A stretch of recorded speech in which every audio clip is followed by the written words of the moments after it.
Okay. So, hi, fellow educators and school leaders. Welcome back to Tomo Club podcast series. I'm Avinash, co founder of Tomo Club. And today we are going to dive into a very hottest topic of 2025, the role of AI in shaping future ready students and educators. And I am super excited to welcome Dr. Chris.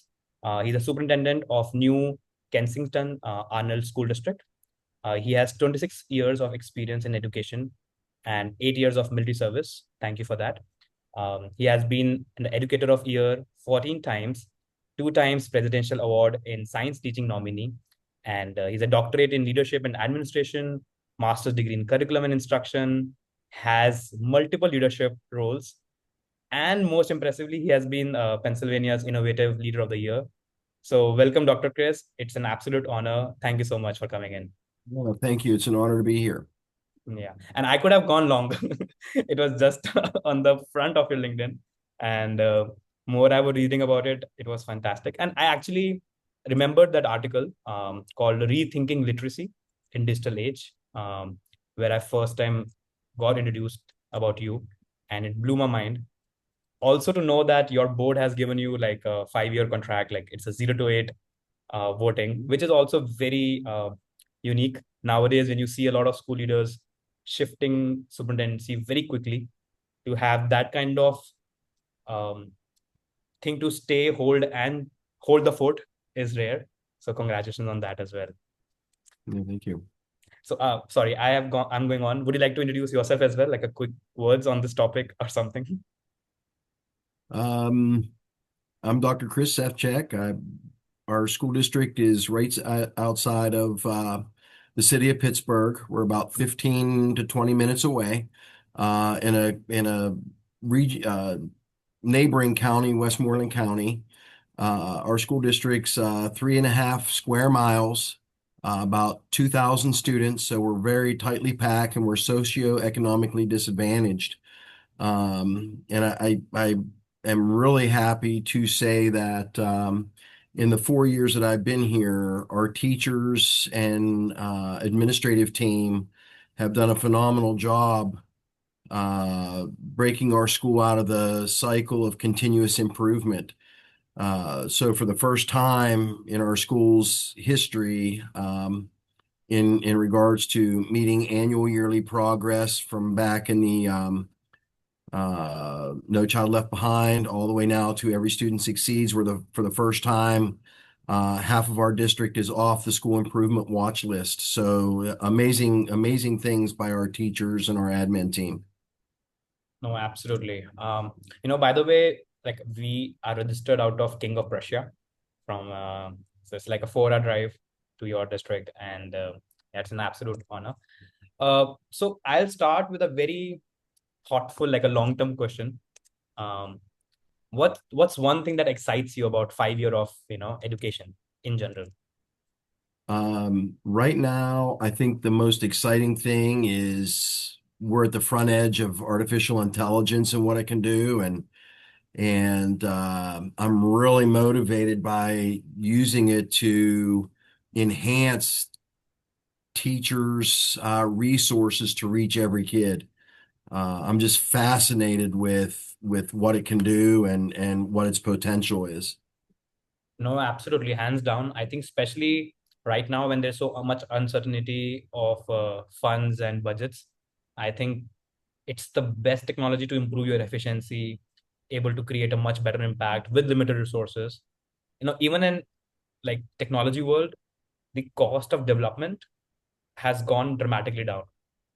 Where it needed to have like say 10, 15 member team to develop a product over 6 months, companies are shipping out products in like a month or two, and Hmm. with a small team of 3 to 4 people. Of course, from the employment point of view, that's a different discussion, but from the efficiency and go to market point of view, and I think education is no different on that front, unless we treat it differently. So you're right, we have to be on the forefront of AI, and also it's nothing like before. Sometimes people do have that kind of comparison, with computers, with calculators and computers. I think this piece of technology holds no comparison. So whatever the past history and we try to make correlations, it's gonna fall flat on their face, because this is literally on the borderline of magic at certain degree. So, so that brings me to the next part. You have won several awards for innovation, but what's your mental framework? When you're evaluating new tech as a school leader, what's your framework? So I am more of a visionary type of leader. And in my brain, I see that we're going to have to move to a more student-centric model. I think assembly line of education has to go away. I don't believe the kids learn walking into a classroom, sitting in desks in rows with the teacher doing the same, you know, textbook driven curriculum. It doesn't cut it anymore. I mean, we're growing exponentially with technology, and the human intellect has to keep up with that. And the only way to do that is to teach kids how to leverage that. But I see a time when teachers are more facilitators of helping students find their way through that individual process rather than being the purveyor of I'm the generator of knowledge and you learn from me. I don't think it has to be that way anymore. I think that in our future, we're driven to learn what we want when we need to learn it, at the time as we progress through typical growth patterns, if that makes sense. Like we have to learn everyday math, we have to learn everyday language skills. We have to learn to communicate with others and be critical thinkers and problem solvers. And pumping kids out in a um, factory type learning environment is not, it doesn't work. Yeah. I mean, it works, but it doesn't work like it should. Yeah, we have been I mean, all, we are all our output of that for sure. yeah, there's still ladies pumping out homemade pasta, cutting noodles by hand. But why would you do that when you can buy a pasta machine or, a 3D printer? We just bought a 3D printer to print chocolate. So, like, you can make those by hand or you can utilize the technology and you're going to make a lot more intricate things that way. So, I mean, it's moving and we have to be ahead of it. No, absolutely. So if you look at the what do you call it? Is it worth educators' time? If we keep that Say as a, that one more time, please. like, something is worth educators' time, if we keep that as a framework, um, how would you like guide when deciding what technologies to include? Like if we keep an example of AI, how will you decide that is it worth educators' time? So I'm gonna steer a little bit around this, and I hope it answers your question. Yeah. But with my background in genetics and evolutionary biology, I've learned that if you change things too quickly, that you're likely to become extinct. Those that respond well will be okay, but you're going to lose a lot of people in the process. So I feel like you have to have a systematic approach, and it takes someone to know what it looks like in the end to put it together piece by piece along the way. So Hmm. I feel like, for example, we created a space in our building called Brain Space, and it's actually brain spaced with Hmm. the AI capitalized in brain and the ED capitalized in spaced. So it's Nice. basically brain space, but it's AI ed is the subliminal message where we have an artificial intelligence center where we're actually uh, rolling out through our teachers first, showing them how to use AI to enhance. Like it's simple to get into any AI tool like ChatGPT. Everybody knows that one. Get it or Canva. Teachers can get in there and type out a lesson plan. That's great.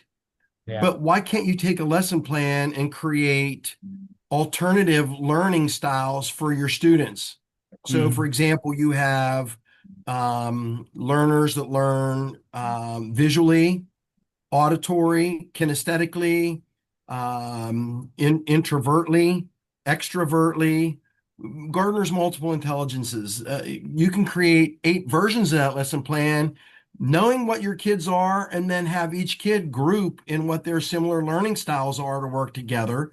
And then eventually kids can learn how to do that on their own, Yeah. and leveraging it that way. Did that answer your question? No, it does. It does. I think to add to your point, so as a teacher, I've also taught like especially high school kids physics and math. Um, One thing I saw that whenever I was preparing for my class, I used to prepare for the average of my kids. So there were a lot of quick graspers who used to feel sometimes bored in my class. There were Mhm. students with learning gaps, and they used to feel still struggling to keep up. And like it was like some students were pulling other kids down unknowingly. And as a teacher, I have to carry them all together. So that was very challenging. So one thing I used to do, but I could not do it for long, was give them different assignments so that it can appeal to their excitement level. Like I remember a few kids were like, I want to switch class, I want to switch my section, I want to go to some other class to feel challenged. And so I used to do that by giving them different assignments, but I could not keep up. Like maybe I could do it for 3 weeks, 4 weeks, but then too much work, I used to give up. But I think this is the first time we can actually personalize it, by creating different lesson plans, by creating different type of learning models, as you mentioned. And Mhm. yeah, I think I'll give you another example. So there's a curriculum director in my company, and she recently won an Olympiad of international teachers something. And the competition was all about making a lesson plan and how are you presenting it. And it was an online competition, and she won the first prize globally. And I asked her how she did it. She used AI, and I asked that, was it called under cheating or was it like okay? And she said there was no directive about it. It's like it's out there, it's up to you. We are not Yeah. banning it, we are not promoting it. It's just another technology, and we're going to evaluate each submission for its merit, irrespective of how it's done. And um, and it's expected that all of them must be using it, all the applicants. If they're not, they're going to lose it.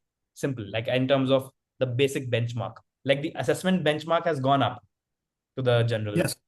and that's the difference. Okay, now a little bit talking about the students. How do you define future ready learners? Like what skills come to your mind?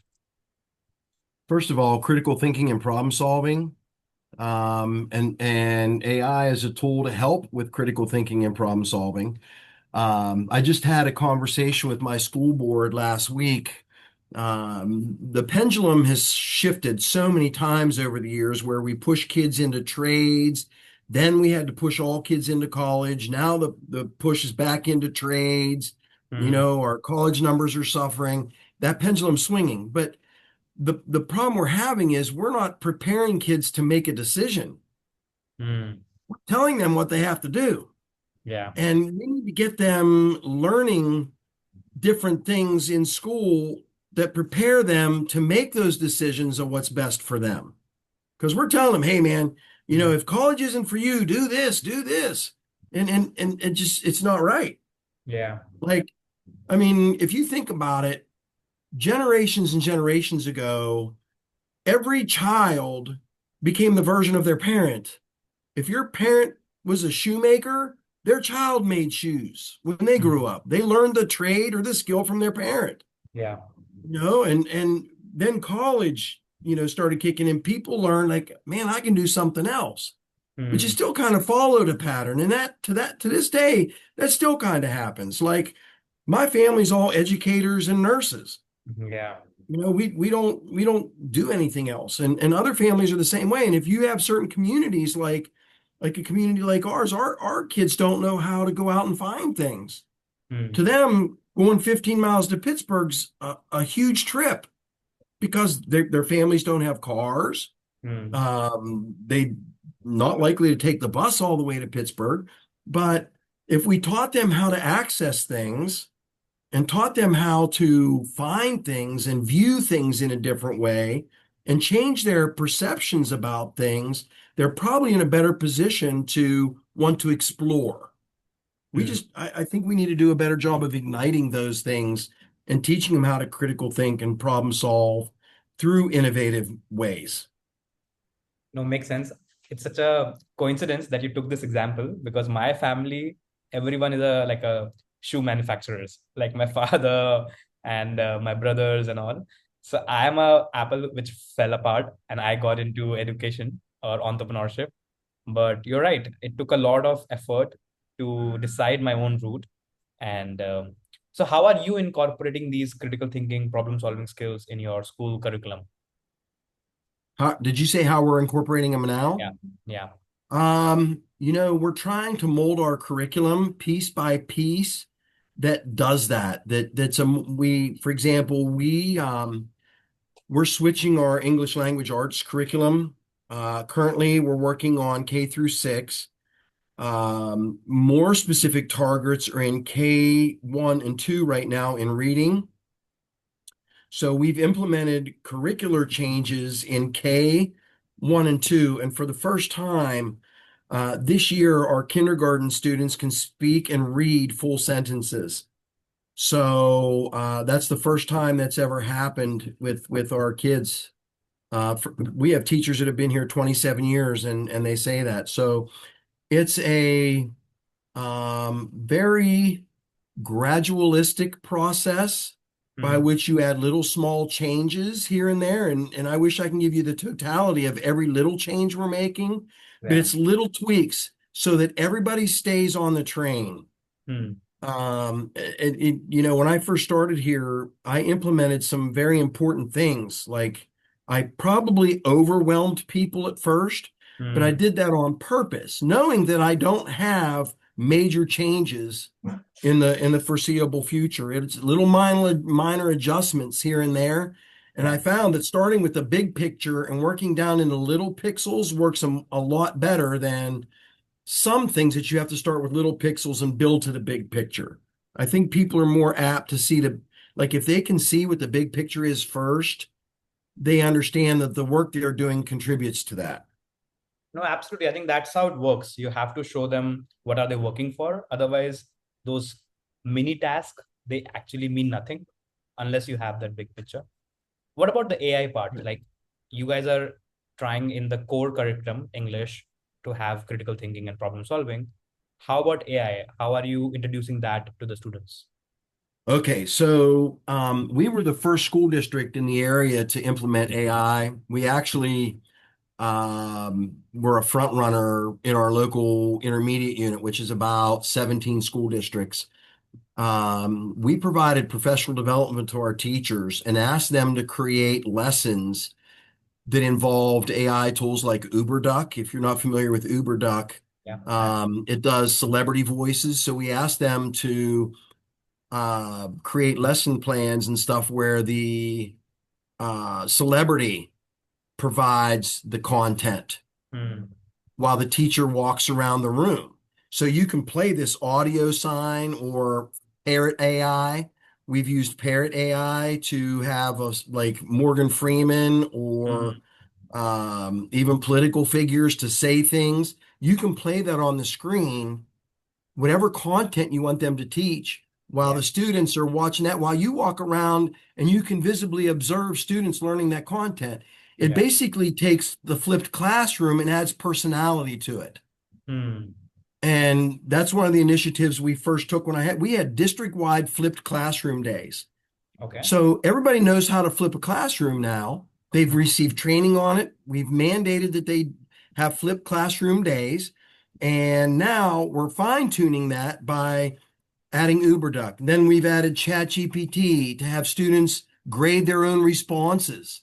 Hey, Hmm. don't just have it create something for you. And if you do have it create something for you, then you physically take a highlighter and highlight what is wrong with what it created for you. Because ChatGPT and other AI tools like Canva. Our teachers are using Canva also. Mm-hmm. We're also jumping into Copilot because we're an Apple and a Microsoft school. So that blended environment lends itself to a lot of different tools. Mm-hmm. But to answer your question, we rolled it out through professional development first and gave them, the teachers and administrators, specific examples of what AI tools do, what they've been using already that they didn't know as AI, and Yeah. asking them and basically directing that they implement these tools and report back what's working, what's not working, and how can we make it better. And then going and observing that in the classroom. No, absolutely. I think professional development is the way to go to start with. So, but did you face any challenges, like any concerns or apprehensions that teachers have? Oh yeah. Yeah, we've had groups of teachers that refuse to believe that AI is the future and it's going to ruin education. It's going to, frankly, some of them said the only reason we're going to get all good with this AI is we're all going to lose our jobs. And Hmm. that's just not the case. A teacher always needs to be a teacher. Yeah. And it's going to refine the role of a teacher and make the role of teacher more important. Hmm.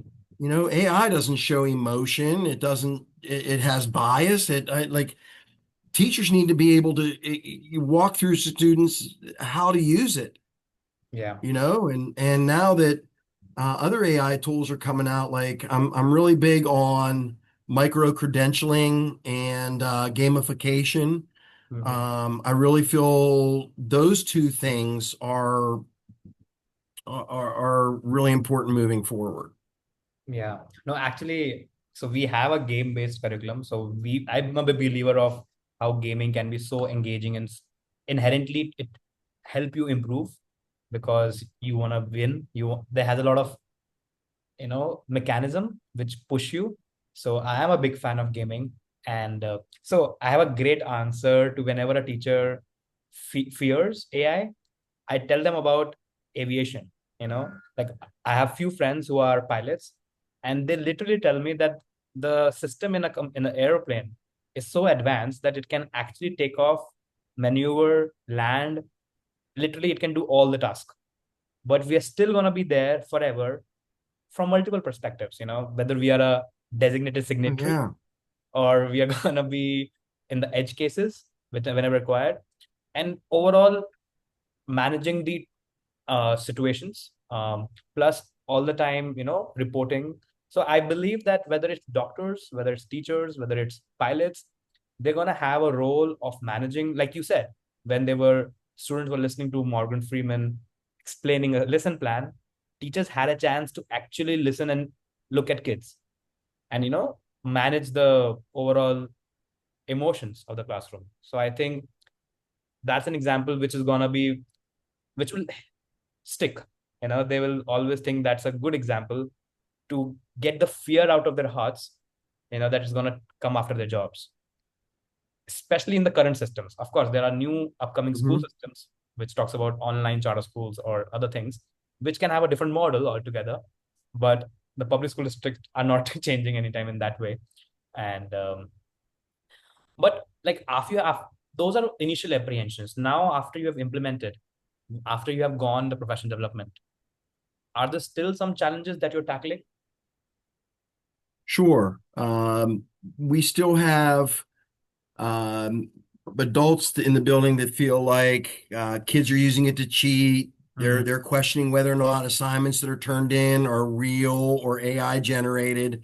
Yeah. They don't know. There's also, it still circles back to I'm afraid that my class sizes are going to get higher. Hmm. If AI makes us more efficient, or is this going to open the door to higher class sizes? Okay, my job's safe, but now am I going to get more kids? Yeah. So yeah. The other piece is I kind of hate to say it, but we've given professional development, and we've had teachers use AI to turn in assignments, and it's very obvious Hmm. that they did so to use 15 minutes instead of the 2 hours that they provided. Yeah. And they get nervous when we call them out on the carpet. And I think that's really important too, Mm. is to recognize, and we tell them straight out, use AI, Yeah. credit it, show us how you put the human intellect into it. Mm-hmm. So for administration, that's been the biggest challenge too, is when we're asking our teachers to do certain things, like in their contract, it says they have to turn in weekly lesson plans. Shoot, I can get on any of those platforms and say, create a week-long lesson plan on um, integers and values and multiplications of 10. And next thing you know, in 30 seconds, I have it. Download, upload into my principal's page. There it's done. I've done it in 10 minutes. And really, that defeats the purpose. Like, we really want to know what they're doing with kids. Yeah. So, but see, I see that more as an opportunity. Yeah. And when people complain, I don't see it as uh, bitching and moaning. I see it as I'm scared. Mm. I'm afraid. I, I, I know this might be an opportunity. I don't know what to do. So I listen to the collective and I find a way around that. As once again, as a biologist, I'm really big on Strike and Posner's conceptual change theory. So I try to put teachers and other adults and kids in a position where they have a current dissatisfaction with something and make it plausible that they can find a way to, yeah, I could benefit. I need to learn more. And just open that conceptual framework to be open to an alternative way of doing things and working through it that way. Yeah, I think that's true. Academic integrity and cheating is definitely one of the highest concern. Like we work Hmm. with districts, and when we provide them professional development for AI tools, I think that always top the charts. But I think it's a passing phenomena. Like maybe it might take 1 or 2 more years where people will be worried about it, because very soon they're gonna move past it. They're gonna start looking at other facets. Okay, they're like, this is something which they will assume is gonna happen, but rather than uh, blocking it, they'll think beyond it. What's that beyond? I don't have an answer for that right now, but I think in the meantime, you said a very important statement that it's a responsibility of the educators right now for their own work and for the kids' work to tell them that treat AI as your companion, treat AI as your critic, consultant, research assistant, Hmm. debater. Do not just outsource, because it's going to hurt you back more than anyone. And when you will have your critical thinking on, you'll start to look at the limitations. You'll start looking at the biases, the hallucinations, and you will be able to interpret it. That okay, and when that happens, then the quality of work, whatever the benchmark is, it's just gonna get 3x, 4x, and overall we're gonna be more, competing in a different league altogether. So Hmm. I think that's something which like market dynamics gonna work with time, and it's a tough time. The transitionary phase are always the toughest, and that's the time when maximum hand holding and professional development is required from the leadership front. But I do see that, uh, like, let's say if we're gonna do a podcast after a year on this, we will have a very different kind of questions. Yeah. Um, but okay, let me think about, like, right now, teacher reports. Like I was doing some research. They report that an average teacher works for 53 hours a week. It's a big survey by a huge organization. And workload is a prime burnout factor. So have you seen any impact of AI, like realistic, practical impact of AI on reducing that factor, on the burnout factor or workload side of things? Um, so I think what you're asking is, have I seen teacher efficiency improved? Yeah. So yes, I see primarily my biggest drawback was with the English teachers, where kids have large writing assignments that are due and they're required to be in size 12 font, Mm-hmm. Calibri, etc. And I found that teachers now are creating rubrics and then dropping students' papers into it to grade them. And it highlights them for them, and then it gives them a faster way to read that student's paper with the corrections already identified in the paper.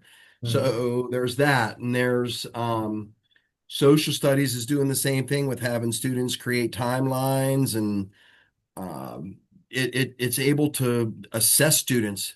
I guess that would be it. They're able to assess students in more effective ways, more efficiently, getting feedback faster. It's not like when we were kids, we got an A, B, C, D, or F on the test, and there was no feedback. Yeah. And in class sizes, even if you have 15 kids, which is low, Mm. it's hard to write 15 But pieces of feedback for 15 kids. right. And to me, that's one of the most important components of teaching is getting feedback to kids. Mm-hmm. Yeah, absolutely. But I think when you're assessing papers, um, if it's an objective exam, it's much easier, right? It's a black and white.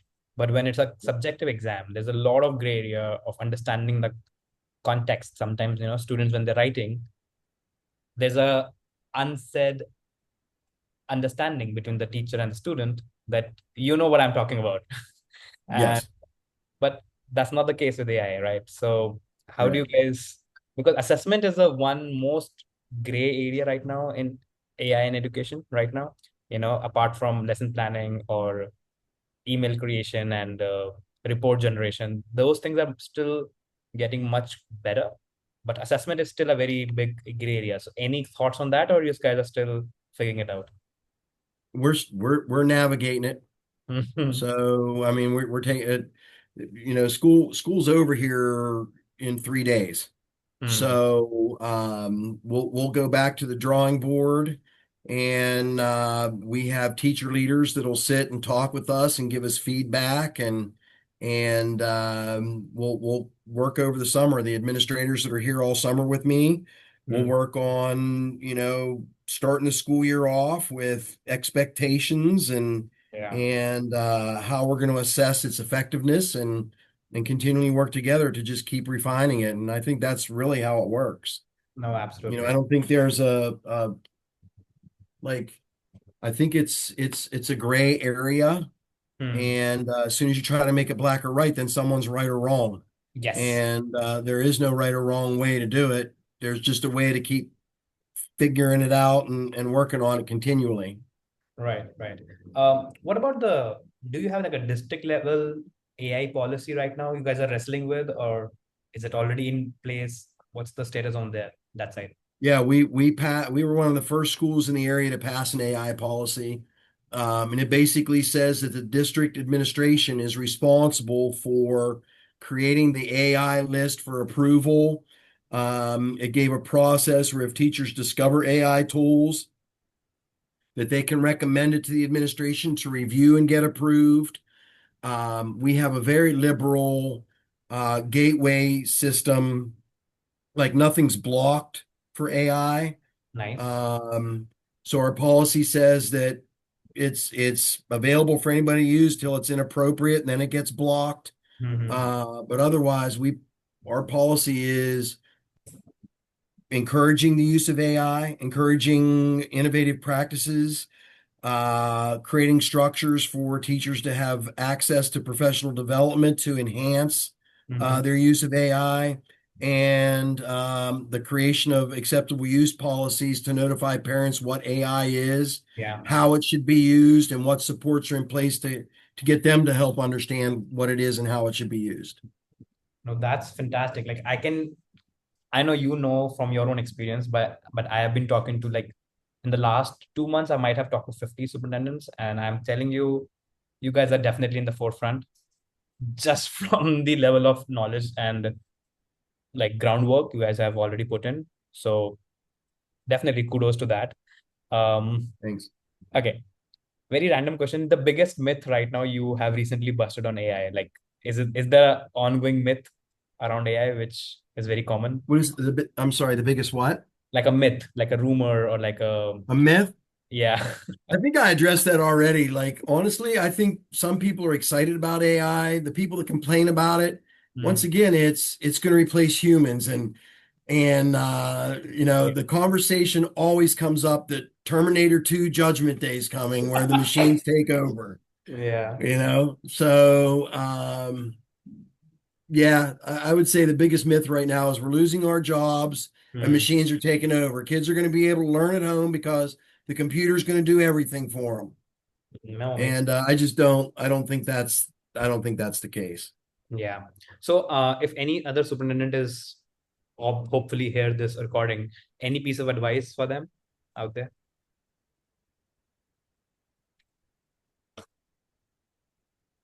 I always tell people, remember, in the word waiting Hmm. are the letters AI. So if you don't know what you're doing, wait and watch. If not, it's coming. Be at the front edge, um, and be knowledgeable. Like know what's happening around you and be cautious. Hmm. Also be skeptical, because skepticism is a human trait.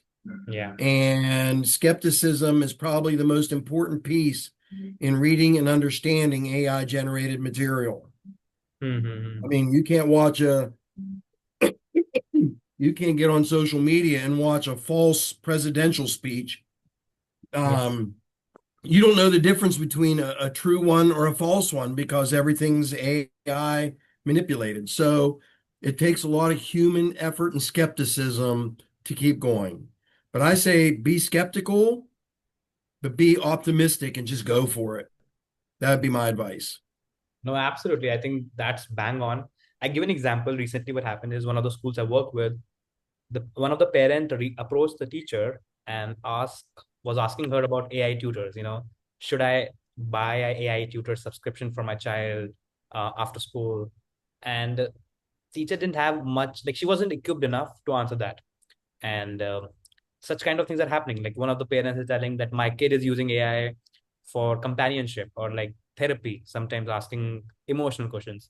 So things are happening so damn fast that, and the problem is, I should not say it in the way, the custodians become schools of so many things without being asked for. And Hmm. those questions are gonna be answered by the school. At least it's expected by parents to be answered by school. So you have to be aware, you have to keep on learning because those questions are coming and you have to address them from school, from teachers, boards, parents. So yeah, this has been truly fantastic, Chris. I am telling you, I've enjoyed this conversation. So it was so rapid and so much insightful. I loved it. Thank you so much for doing this. Oh, you're welcome. I appreciate the offer and very honored to be here. There's a Perfect. lot of there's a lot inside. I hope I got a lot of thoughts narrowed down to what helped you the most. No, indeed, indeed. I think I do see that I need to do a second podcast with you, hopefully, where we can talk some topics in depth. But today we got like a lot of insights, and I'm pretty sure it's going to help a lot of people out there. Awesome. Perfect.